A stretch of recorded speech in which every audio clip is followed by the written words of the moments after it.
Hello, Yeah, everybody. yeah, yeah. Welcome back. Welcome back to Curiosity. We have Lance Bush again here.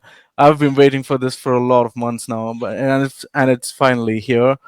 We're gonna talk. We're gonna make a video review of Neil deGrasse Tyson's uh, discussion with another astrophysicist. So yeah, Lance and I are gonna chip in and give our views or objections or whatever you can see. So yeah, Yeah, let's and I should start. say I have not seen this video, so I have no idea what Yeah. to expect. I rarely do videos on free will. The first video on my channel was on free will, and then it's like 150 meta ethics videos. So we're taking them back. We'll see how it goes. Yeah, yeah. I But wanted this to happen. I knew you'd only make a free will video if I request you to. Otherwise, you'd keep on making meta ethics video.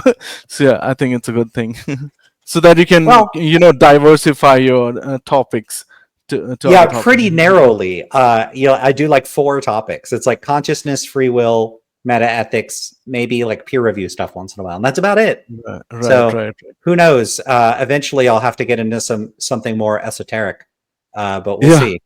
we'll see. All right. Let's start the video then. Yeah, I mean, I don't even have any context. I don't know what's going on here. All I know is it's about free will and it's okay, about we Neil will deGrasse find Tyson. out.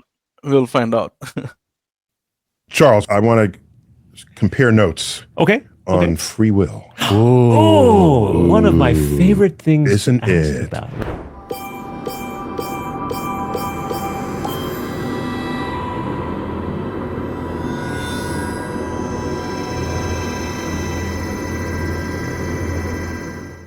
Here's my take. It is true that at some level of resolution that we can observe, causality is absolutely true. Given these initial conditions, this is what will happen afterwards. That's the physicist in That's me the speaking. physicist in you Right, speaking. So exactly. if you take it to its logical conclusion, then there is no free will because everything So this is already a problem because they're not unpacking what they take free will to be, Exactly. and they're already taking it to just be they say causality is real, not even determinism, which Yeah, already is a lack of specification. Causality is not inconsistent with any conception of free will that I've ever heard of anybody endorsing, libertarian or otherwise, much less compatibilist. So I think if they're using the standard terminology that philosophers would use, it would be that determinism in particular is true.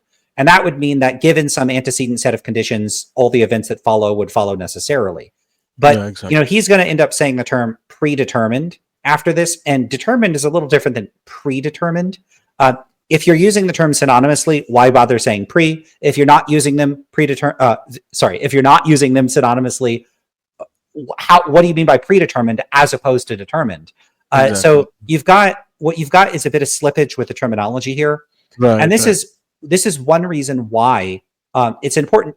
Physicists are super duper mega smart people. They have lots of interesting insights. They often reach outside of their fields when they lack training in those fields, and they can make blunders, but they can also have awesome insights. So I don't have a problem in principle to anybody from any field trying to take their knowledge, their expertise, and their thinking and reason about things outside of that field. I don't think we should live in disciplinary silos. So I have no objections to philosophers, physicists thinking about free will. I think it's a good thing. But one of the things you will see is that they often won't be familiar enough and have internalized the vocabulary to speak as fluidly in the topic as someone that does have training. And that's at least one advantage that you could get from philosophy, is that you could be more clear and precise about your terminology.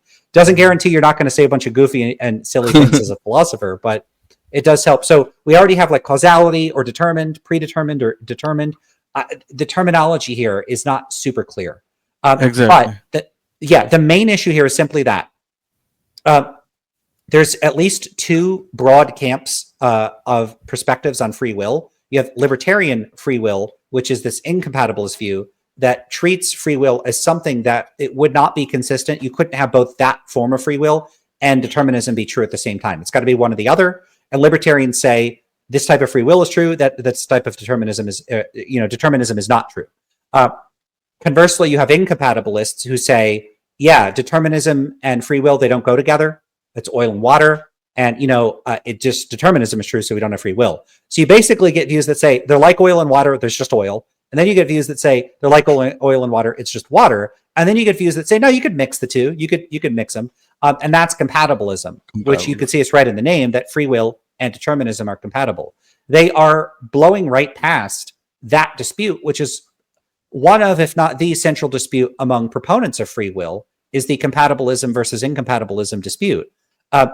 It reveals a lack of familiarity with how the term is being used, understood, and discussed among academic philosophers.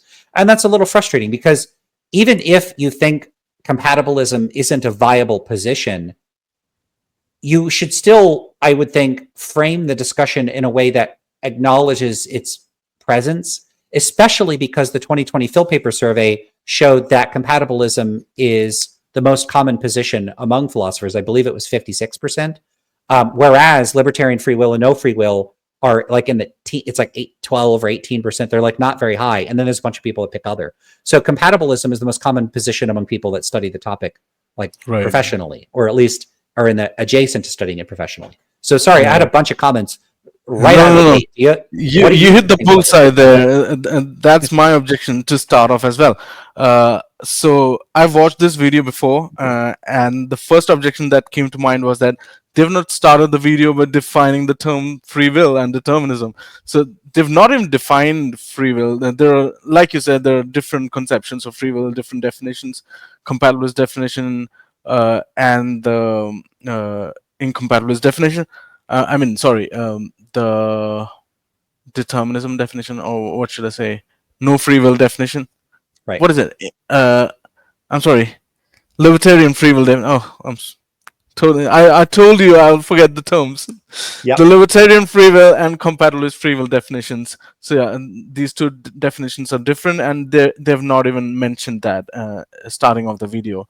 So this follows in the whole video. There will be a lot of confusion. But yeah, you just told the words out of my mouth, Lance.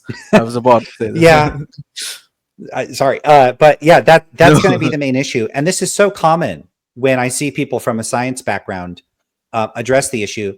And you will see people that have these super dismissive attitudes towards compatibilism.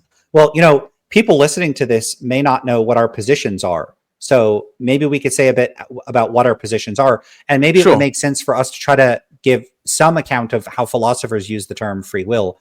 Although it's a little, the common ways it's construed, I find to be a bit strange. So I'm a free will quietist, meaning that I think that discussions about free will are fundamentally misguided because I think they rely on the notion that there's this thing, free will, and then our goal is to characterize what that thing is. And that, I think, is rooted fundamentally in the sense that certain aspects of human action, primarily those that have a moral quality or an evaluative quality to them, that certain types of judgments about those actions rely on or depend on some set of conditions that need to be met in order on normative grounds to make those evaluations or those judgments appropriate or acceptable or justified.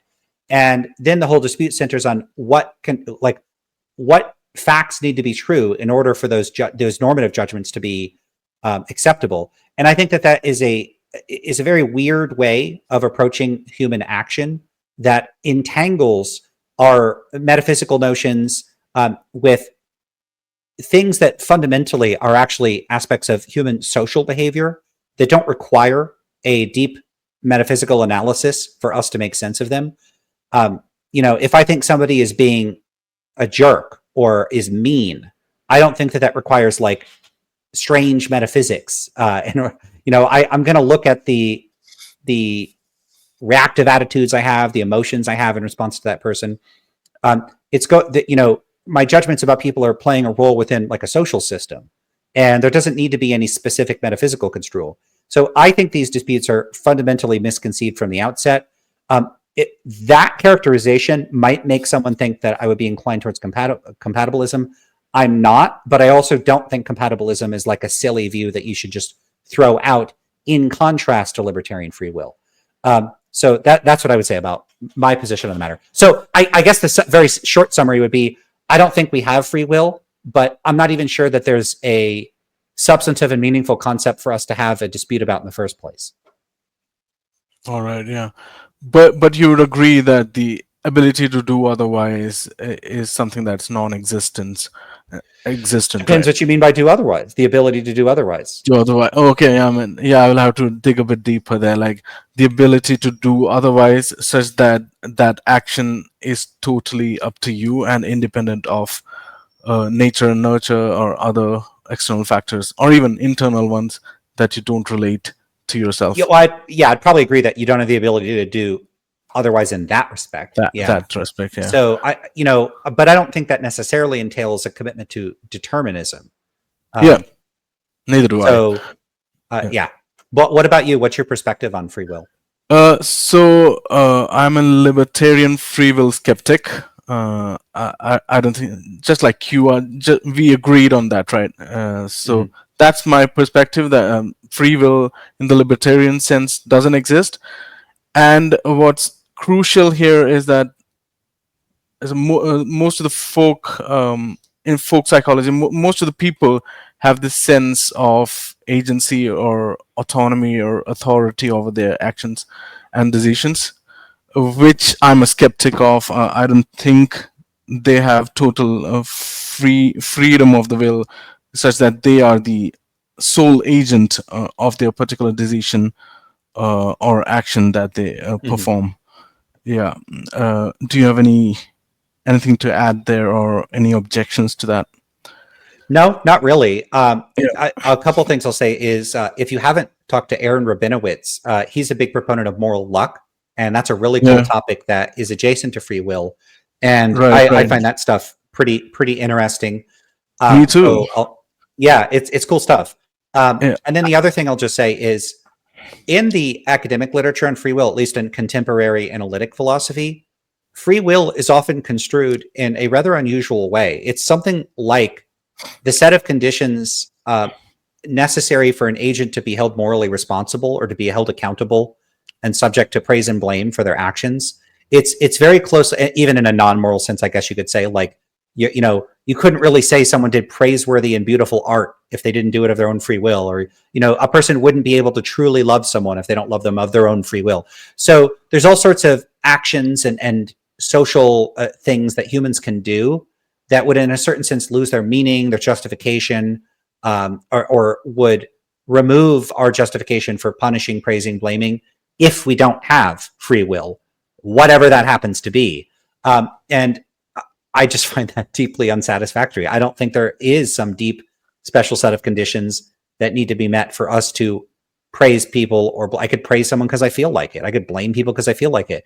And I just don't accept this notion that there's some deep sense in which I need the permission of philosophy to do so. Like, I don't need a justification for punishing someone. You could punish someone. I agree with you on that. Yeah, I agree with you there. Yeah. That doesn't mean I'm okay with just anybody punishing anybody for any reason, and I don't care. I have standards, but I don't think I'm required to regiment those standards in accord with some philosophical principles. You could just do whatever you want. There's no rules about how you think. Right, I agree with that. So, given the fact that libertarian free will doesn't exist, so we'll have to lead a society with respect to your own moral standards, maybe. So what we usually end up with is a consequentialist approach, given that free will doesn't exist, to punish somebody for their wrongdoings in such a way that they were solely responsible for those actions, and in a punitive, backward-looking, retributive way. It doesn't make sense. So that's one implication people often take from not favoring, like rejecting libertarian free will, that it undercuts desert-based moral responsibility, that people can't really be responsible for their actions. How would I cash that out? Like, if you did a bad thing, you deserve to be punished because you did the bad thing and not for any further reason.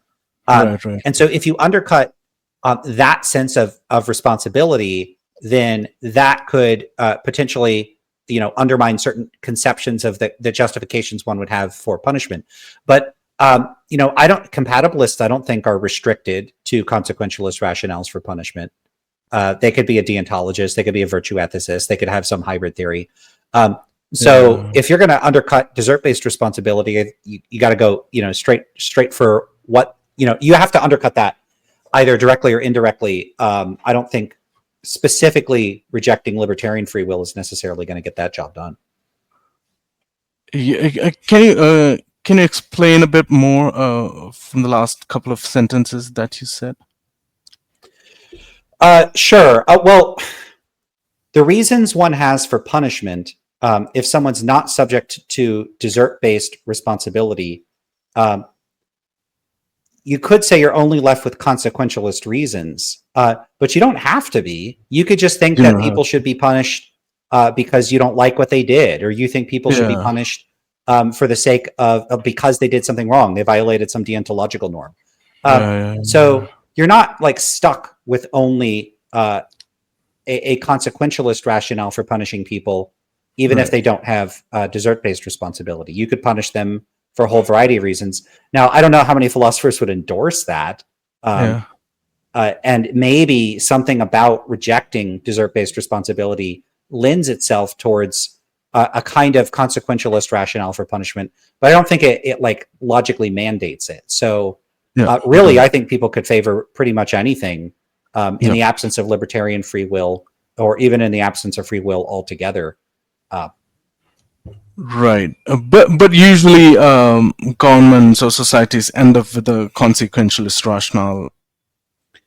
I don't know how many societies are legislating on the basis of a stance that they take towards. Yeah, not like specifically, but usually they would be thinking about the good for the whole, the most number of people, like that. Maybe. I don't think so. I don't think that's a big feature of the law, that it's consequentialist. But what I would say about that is I don't know of any legal system that would distinguish between a distinctively libertarian and compatibilist conception of free will. So while something free will-ish is or some notion of free will is going to be an important feature of probably most legal systems. It's possible that there's some society out there where they just don't care about people's intentions or something. But I doubt it. I doubt there's any of them. Now, they might care less, but I doubt there's any that don't care at all. But I don't know that some fine-grained distinction between compatibilism and libertarian free will has like worked its way into legal reasoning.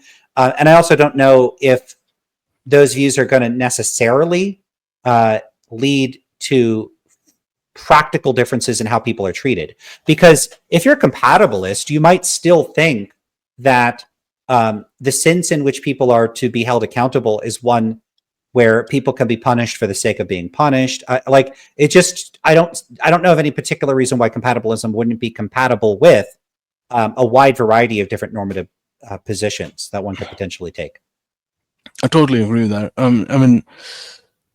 The ones who would disagree with us here would be moral realists. It depends on which kind of moral realism.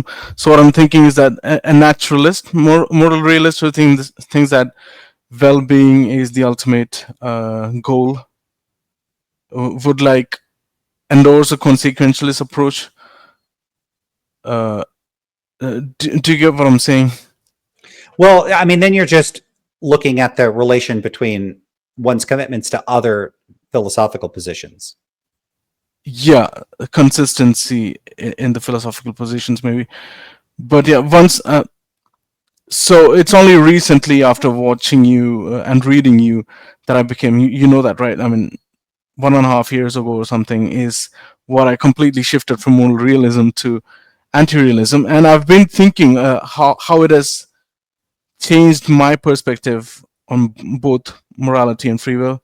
So I used to think like I was a consequentialist and I was a moral realist, a naturalist moral realist. So I was like, since free will doesn't exist, the most rational position would be to follow consequentialist approach, and which means that punishment wouldn't make sense in a negative or backward looking way, or a retributive moral desert kind of way. Desert-based responsibility doesn't make sense. But yeah, now that I know that there's no objective moral truth, my views have changed a lot. I mean, like you just said, you could endorse any kind of a normative ethical position with respect to the knowledge of non-existence of libertarian free will. Do you get what I'm saying? Yeah, you could, but it is Yeah. still technically possible to be an anti-realist, and you could be, for instance, a compatibilist and then an ideal observer theorist, and then you might think that there's like a correct set of standards of punishment that people would be subject to. So, Yeah. that might look, in practice, a person that held those views, compatibilism and ideal observer theory, would look and act a lot like you might think a moral realist would look, because they would say, look, if you disagree with this one set of moral standards, you're wrong. And this one set of moral standards holds that those people should be punished. And it's not about achieving a better outcome. As long as they believe that's what a fully formed, ideally rational agent would endorse. Now, that might superficially look like realism, provided that you think that a realist would be inclined to be the sort of person that thinks that there's only one moral standard and they're inclined to impose it on others. That's not technically a requirement of realism. So that's just an incidental correlation. In practice, moral realists tend to think that there's one universal moral standard, but it's not actually a feature of realism that the moral standards are universal. You could, in principle, be a moral realist and then think like different people are subject to different moral standards.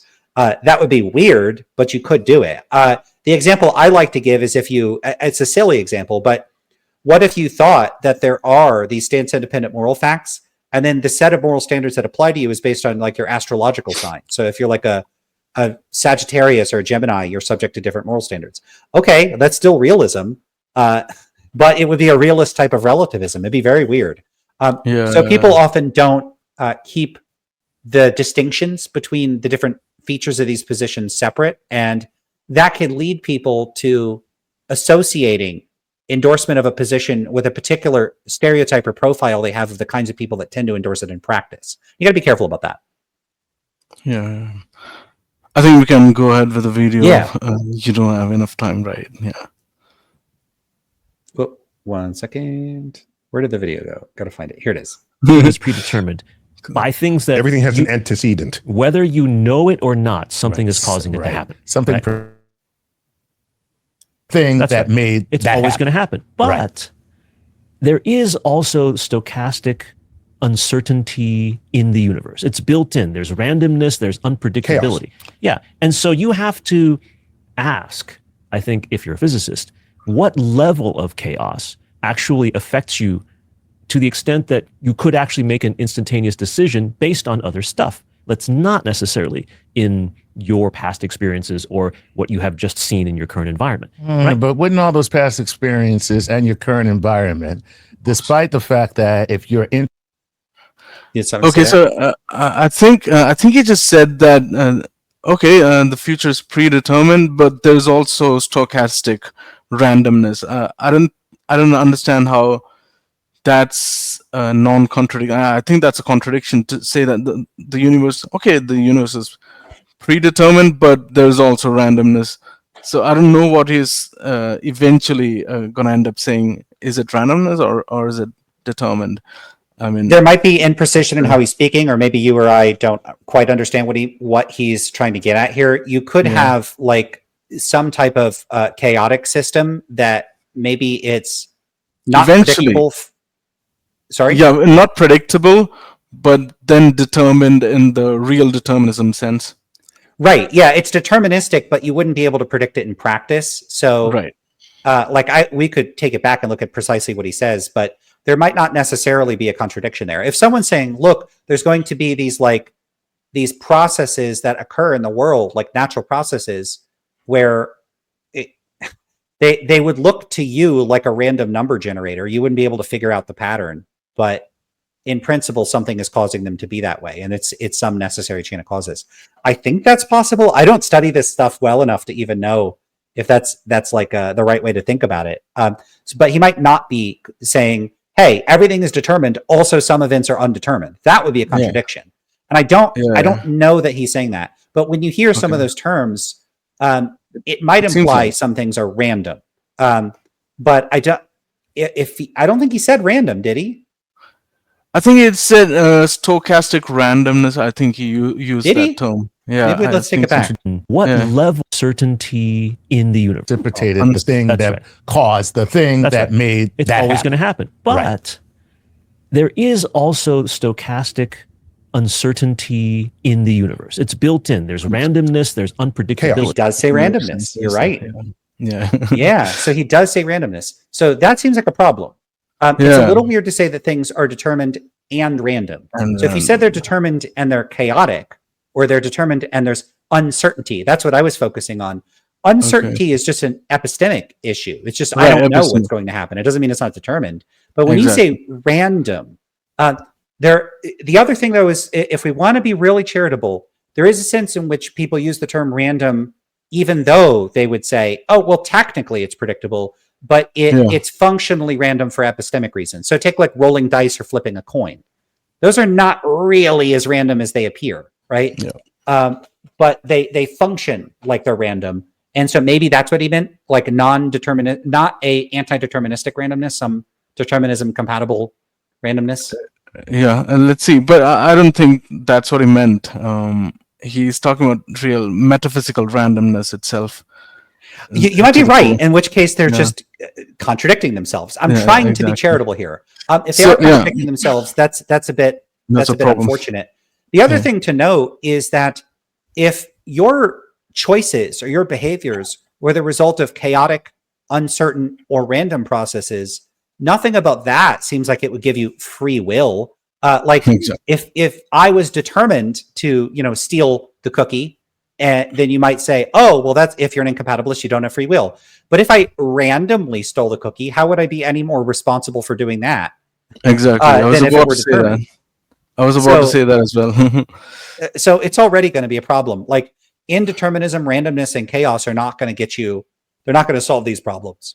Exactly. Yeah. And so you have to ask, I think, if you're a physicist, what level of chaos actually affects you to the extent that you could actually make an instantaneous decision based on other stuff that's not necessarily in your past experiences or what you have just seen in your current environment. Right? But wouldn't all those past experiences and your current environment, despite the fact that if you're introducing an element of chaos so that you've never experienced this ever before, your experiences that you have had would then inform your decision about the thing that you've never experienced. Your inform is the word. Oh, Is it Rather inform than or dictate? predicate. Right. Right. Or Oh. require. What's up? So another objection that I noticed was that he uses the term based on other stuff. Like he says it's independent of past experiences, but then says based on other stuff. So I think as long as it's based on other stuff, it is not independent and it's not free. Whatever will that you have, it's not free as long as it's based on the other stuff. And also he stresses on the word informed when that other guy, the comedian, was talking about the past experiences. If they don't determine your decisions, they at least inform your decisions. But so he stresses on that word, right? Informed. But even if you're not acting in accordance with past experiences, or say, okay, let's say you've been taught something in your childhood and you're acting out of accordance with that kind of an experience, but the new kind of a decision that you'll be making, you might have came across that kind of an experience later on in your life, right? So there are conflicting experiences. One would be okay, so one would be the one that you faced in your childhood, and then later on you kind of realized that that's an immature kind of a decision to make, and you figure out that the new kind of mature decision also makes sense. So I mean, there's always conflicting experiences. So even if he's saying that the past experiences will inform your current decision, but finally it depends on your free will. But then the new decision that you make would also be from one of the past experiences, if not the childhood or from some other phase of your life. Do you get my point?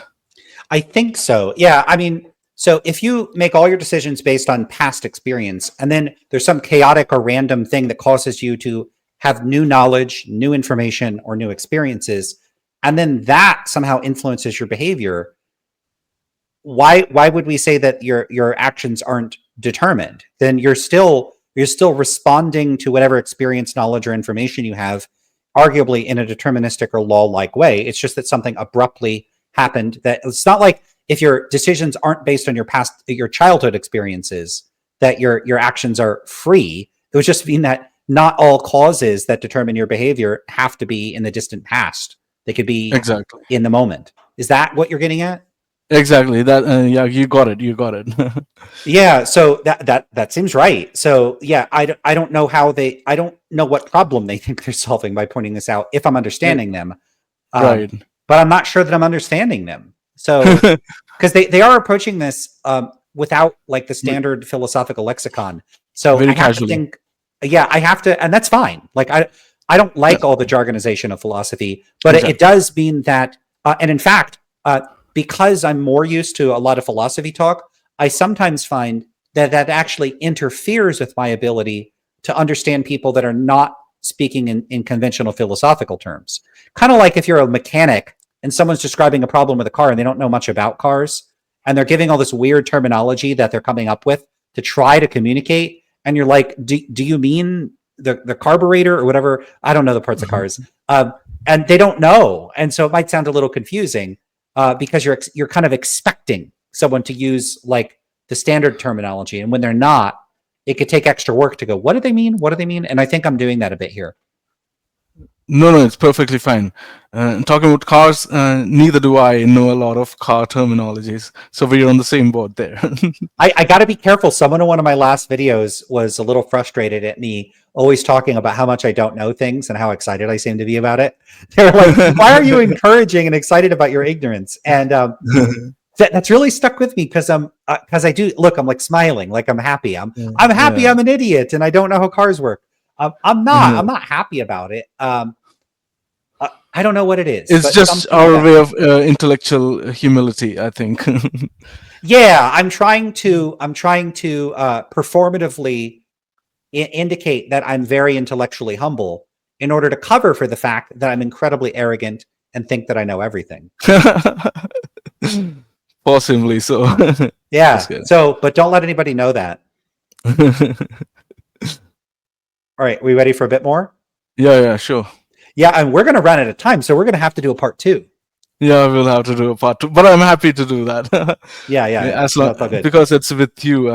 Another conversation with you would be wonderful as always. Yeah.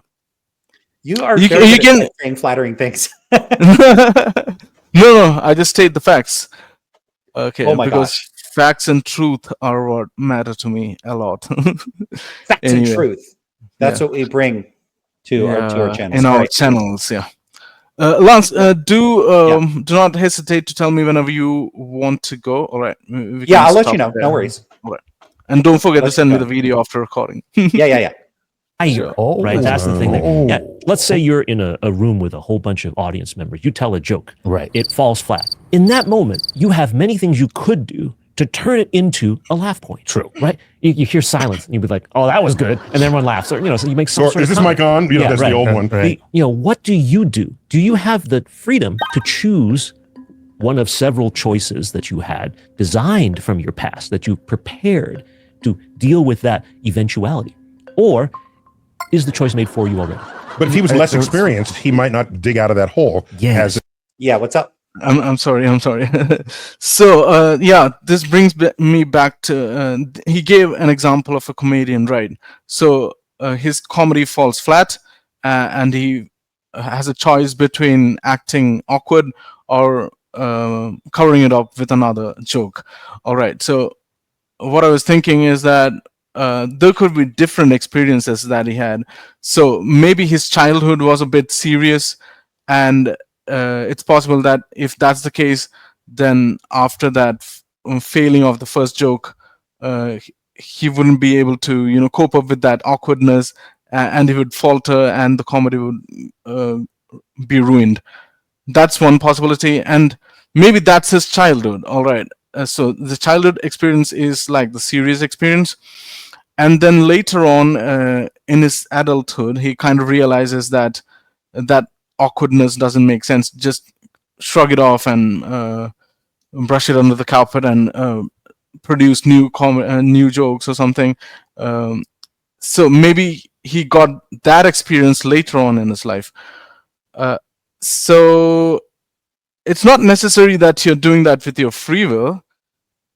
It's just that you had those kind of experiences later, and the exact intensity or the weight of which decision wins over doesn't necessarily have to be out of your free will. It can still be determined. There would be conflicts going on in your brain between these two decisions, but eventually one of them wins, and that doesn't give us free will either, right? Yeah, it doesn't. And that's one of the sort of standard deterministic things that a determinist is going to say about it. Again, though, Right. whether it's determined may or may not tell you whether the person has free will, because we would still have to be clear about whether we're rejecting libertarian or compatibilist conceptions of free will. But the other thing is that people will often ask the question of, like, when you're in that moment, are you able to make a choice? Are you able to decide? And I find that very strange, because people that deny free will are not typically saying it's not possible to make choices, like you can't choose things. It's really going to depend on what you mean by choose. And you don't want to smuggle in your notion of choose to choose using your free will, or in virtue of your capacity for free will, you choose. Right. Because there are these very mundane conceptions of choose that would be completely compatible with determinism. So choosing for someone that does not believe in free will and does, let's say they do believe in determinism. So let's say they're an incompatibilist free will skeptic.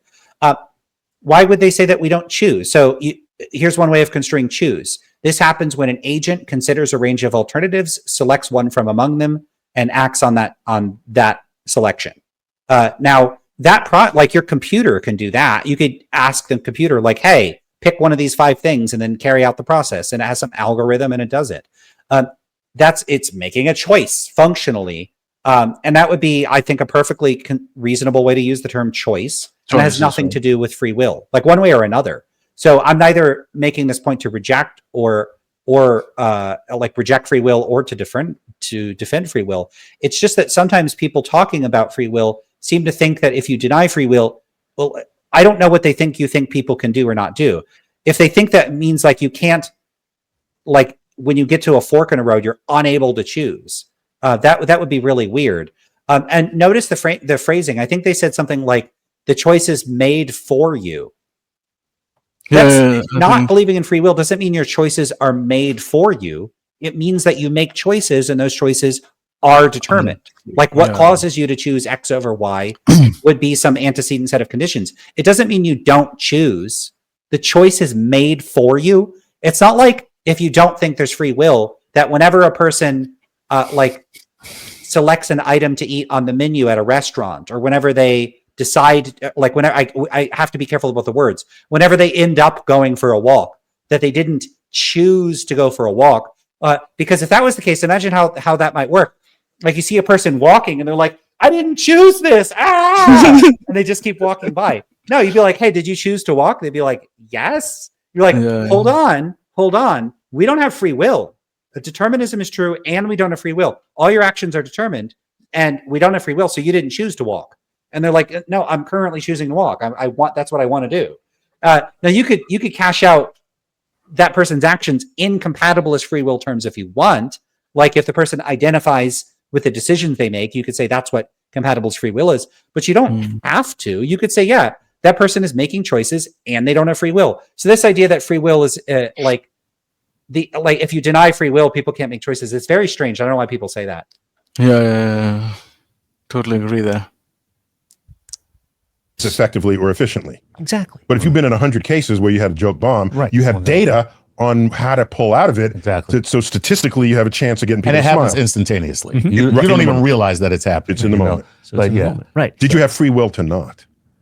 See, that's right. Right. So now that would be interesting because here you are in a place where your instinct, your training, and Your your 10,000 desire, hours, 10,000 hours, right, whatever it is. will, as a reflex, cause you to say this, this, and this, and then people go, "Wow, that was great! Look how he turned it around." So, Charles, can I say in that comment Yeah. that he preloaded his neurosynapses so that in that moment, they all tripped. right, They tripped meaning triggered That's right. to go to the solution to that problem. right. Same is true. But then I wouldn't have free will at that point. That's It what would I'm just saying. be a response. What I would have is a response to a situation, not Yes. necessarily. I wasn't really choosing that. It chose it for you. It chose it you for me. you have 5 choices. You see that? Like, so synapses fire, and then you tell a joke instead of don't tell a joke. So you didn't choose to tell a joke. That's weird. That's a very weird way of describing it, regardless of your position on free will. There's something very strange about that. Like, if that's your view, you didn't choose, then you might want to rethink your conception of what a choice is. It's like, look, I'm not one to get too caught up on terminology, but not believing in free will and believing in determinism shouldn't result in you being unable to say people make choices. That's weird. Right. I mean, the word choice has its own utility in the world. Obviously, we need to have words like choices. If the conception of skepticism or libertarian free will means that you have to completely reject the usage of words like choice, and then that doesn't make sense to me. Yeah, well. where do these philosophers, get away with thinking that they own everyday language? I say people make choices. I'm going to keep saying that, and I don't give a crap Yeah. about their theories. Too bad. And I don't think most people would. I don't think we would like radically change our language because of some metaphysical considerations that people may or may not even care about. Exactly. Yeah. Did you have something to say at that point, or I was me pausing? I think so. No, that's fine. Okay. Choices, and then your system chooses one of the 5 or In that moment. in that moment, right? And so in that moment you are not exercising free will. Did you set it up though with free will in the past so that you could react this way deterministically, but you actually were in control of the circumstance, right? Here's another physical example of that. A football player is trying to sack a quarterback. The quarterback jukes left. The person trying to sack the QB doesn't have enough time to think about whether to move left or right or up or down. It has to react based on years of training and practice and experience. So in that moment, that action is not free. But in the setting up of that moment, if it was free enough, does that constitute free will? From a physics perspective, it might not. Then again, from a psychological point of view or from a biological point of view, it might. Wait, what good are you if you're not landing on? Yeah, what's up? Does that make sense to you? I mean, for example, the example that he showed us that we are trying to feint away from a defender, and that's not an action of free will because that's happening instantaneously. You're not making a decision. It's just muscle memory working. But like there are many previous free will decisions, or it's a conglomeration of many previous decisions that you made that were free for you. I mean, does that make sense to you? I don't think it makes sense. There's a sense in which I think that's again, I want to be charitable here. So no, Okay. it doesn't really make sense. But Yeah. I see the distinction that he is gesturing towards. So let's just say we suppose people have free will. Well, if I sit around studying chess all day, presumably that's one of the things people would think I have the free will to do. Like I could choose to study chess, and I could choose to practice playing speed chess. And then once I'm like a veteran speed chess player, there's going to be moments where like you just automatically move a piece. Like you spotted, you saw a few moves ahead. This is the right, like if they do that, I'm going to do this. And you do it so quickly. It's not clear that you consciously deliberated out. You just made it's speed chess. You're making a fast move. Now it would be a little weird to say, because those people are not deliberating and carefully considering their decisions, that they're not free decisions on the assumption that their initial decision to study speed chess and practice speed chess was free. Their decision to sit down and start the game was free, but then suddenly they're no longer free in each one of the little decisions they make. I think it would be reasonable to say you can, if you have free will, you can set up, you could like freely choose to put yourself in situations where you would, your involuntary responses are part of an overall context that you freely chose to be in. I think they're saying something like that. And that, if that's what they're saying, I think that makes sense. Yeah. Does that make sense? Like, I freely chose to get in the boxing ring, but that doesn't mean I have to think it through and freely choose to dodge your punch. Like, I just get that sense, dodge, right? Okay, yeah. If so that's then what you they have mean, kind of, you like freely chose to be in that situation. And it'd be weird to say like, but you could though, you could say that wasn't a free decision. You kind of, that was involuntary. It wasn't a free, you didn't have free will. So, but to me, these are just ways that we could opt to speak about people's behavior. It would just be like what choices we want to make, practically speaking, about how to describe human psychology. That's how I would approach the issue, because I don't think there's any deep metaphysical questions here. But philosophers might disagree, and maybe they would disagree. I don't know. So yeah, I agree with you there. Let's get through a little bit more of this. I got about, let's say, 5 more minutes. All right, we'll make another video. I mean, we'll have to probably. Yeah, maybe we'll get to the halfway point. Let's see. Sure. One side or the other. Yeah. I don't need you to say, it could be this, it could be that. And I'm right both ways. Yeah. Whichever the actual answer is, I was right. Yeah. Well, he's saying, I don't really have the free will to make that determination. I'm going to be right or wrong. Let's just ask an opinion. In my opinion, I would like to have free will exist in this universe, even though philosophically it can be argued that it does not exist. Are you happy with a world where you perceive free will, even if it isn't? Maybe. Ooh. This has to do with... Yeah, that one's strange. What does it mean to perceive free will? Maybe have the feeling of free will, like, but then know that you don't have free will. Is that what? Yeah, you know what's strange? Like, what would it feel like to not have free will? Okay, it would be like thoughts and desires are just coming to you out of the blue, and you're having no say in those. Is that what not having free will is like? Like, because if you think, like, I already don't think we have free will, but nothing about not thinking people have free will means that I don't think that I deliberate, or that I consider options and select from among those options, or that I don't have a feel that like I'm in control of what I do. Free will isn't a feeling of control, that you're in control. That's not what free will is. So you would have to be real clear about what you mean by free will.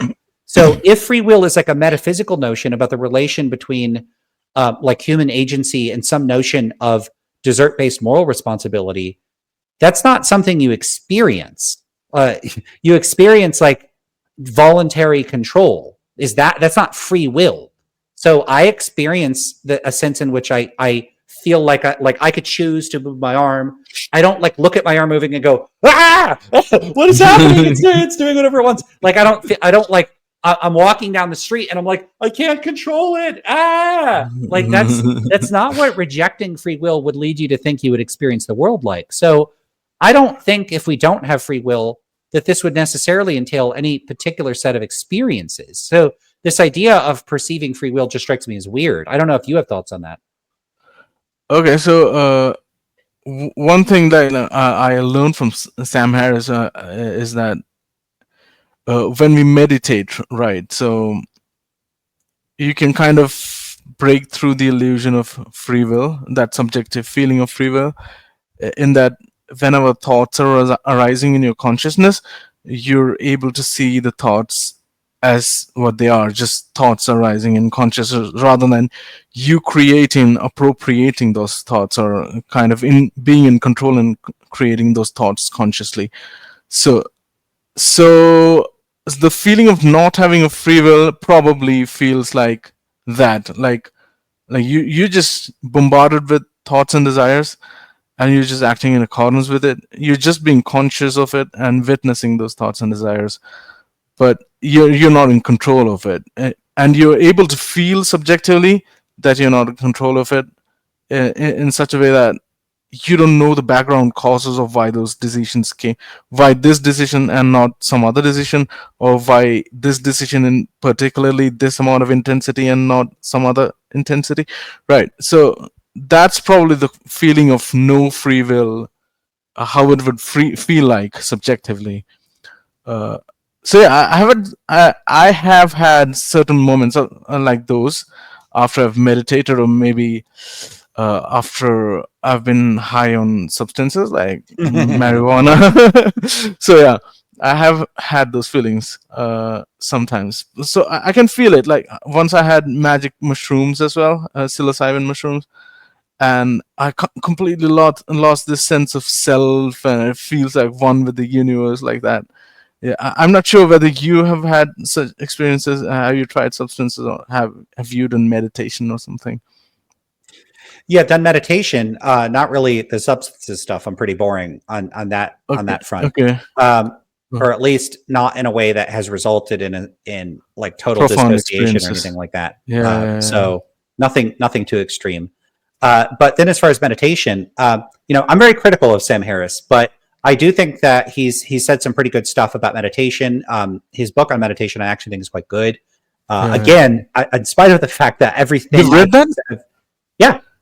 You've read that book? What is that? Waking Up, right? It's a really Waking Up. profound Yeah, book. right around the time he started his podcast, I think was initially called Waking Up, and then he changed it a little later to Making Sense. Now, pretty much everything I've said publicly about Sam Harris has been extremely critical, but I do think his I was also part of that. Yeah. But his stuff on meditation, look, if someone who I disagree with very, very strongly says stuff that I think is true, you got to give him credit for that. And I think what he has to say about that is quite good. I did listen to the book. I think I have it on. I think it's Audible. I don't think I had a physical copy. I think it was Audible. Me too. It was Audible. Yeah, and it's there on YouTube as well. Oh yeah, I think he narrates his own books, and he does a good job with that too. He's a good book narrator. And he speaks so well. I love how he speaks. It's so deep and very slow and very calming. Don't you agree? Yeah, and he's good at doing like a guided meditation thing. But I had done meditation before that, and I did have like pretty radically transformative experiences. We'll have to talk about them sometime, because I had some pretty extreme experiences of that. But I definitely felt a sense of not just a sense of like I'm not in control. Like what I experienced was that basically I became an observer to my stream of consciousness. So I was observing me having thoughts from a third person perspective. Like I was, it was like I stopped having a persistent sense of identity. I was like, Lance exists, but I am not Lance. This is Lance. And it wasn't like I am Lance. There wasn't an I. There was no ego. And there was Lance was like an entity, and I was not the entity. So I was somehow able to break the sense of being a self, which was a very strange experience. I only did that 2 or 3 times. Lovely. And I never did it again. So I wasn't able to get back to that point. But I recall the experiences, and they were wild. So I do think that isn't. So I do think he's right that you can have genuinely transformative experiences through meditation, maybe through drugs. I wouldn't know on that score, but I've heard enough stories that I believe people.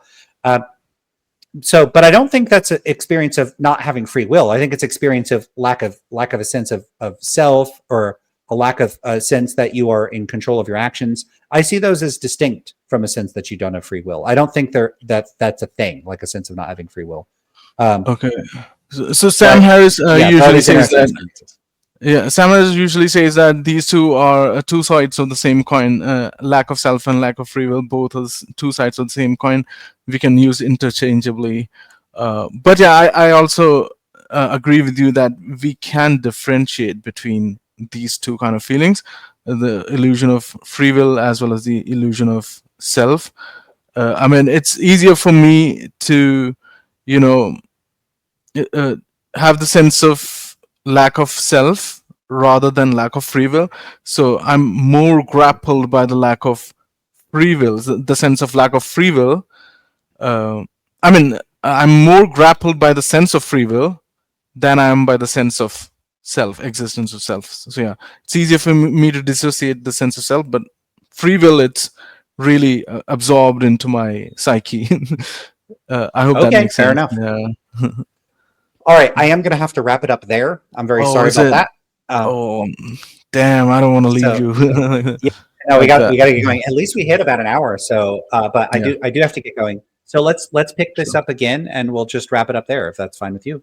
Sure. It's almost 1 hour now that we have started recording. So yeah, Yep. I think good place to end this conversation. For today, we will have it later as soon as possible. And thank you guys for tuning in to Curiosity once again. Another podcast with Lance Bush. Super happy today to have spoken with him. And yeah, the episode 2 is gonna come up soon. So yeah, wait Yep. for that. Yeah. All right. I will see you all soon. Thanks everybody for being Sure. here.